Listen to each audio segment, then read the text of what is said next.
માતાજી મિત્રો, સ્વાગત છે આજના નવા વિડીયોમાં। આજે તારીખ છે 15/3/2026 ના રોજ ઘણા બધા મિત્રોની કોમેન્ટો આવતી હતી કે દાંતીવાડા ડેમના નીચે જે કેનાલ હતી ત્યાં આગળ ગાબડું પડ્યું હતું, ત્યાંનું કામકાજ કેટલા સુધી આવી ગયું છે। તો મિત્રો તમે હાલમાં લાઈવ દ્રશ્યો જોઈ શકો છો। લહેર બનવાનું મિત્રો કામકાજ ચાલુ થઈ ગયું છે અને મિત્રો થોડાક જ દિવસોમાં લહેર બનીને કમ્પ્લીટ થઈ જશે અને પછી મિત્રો બનાસ નહેરમાં પાણી છોડવામાં આવે તેવી શક્યતા છે।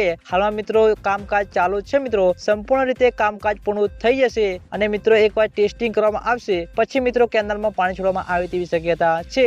હાલમાં તો મિત્રો કામકાજ ચાલુ છે મિત્રો, જેમ બને તેમ મિત્રો ઝડપી કામ કરી રહ્યા છે, કારણ કે મિત્રો આના લીધે ખેડૂતો મિત્રોને ઘણા બધાને નુકસાન થતું જોવા મળી રહ્યું છે મિત્રો। એટલે જેમ બને તેમ જલ્દી મિત્રો કામકાજ પૂરું કરવામાં આવશે અને પછી મિત્રો બનાસ નહેરમાં પાણી છોડવામાં આવે તેવી શક્યતા છે। અને તમે બધા અમારી ચેનલ ઉપર નવા હોય તો સૌથી પહેલા વિડીયોને લાઈક કરી દેજો, કોમેન્ટ કરી દેજો અને ચેનલને સબસ્ક્રાઇબ પણ કરી દેજો, જેથી કરીને આપણે બનાસ નહેરના તાજા અને લાઈવ સમાચાર લઈને આવીએ તો સૌથી પહેલા તમને ખબર પડી જાય। તો મિત્રો જય માતાજી।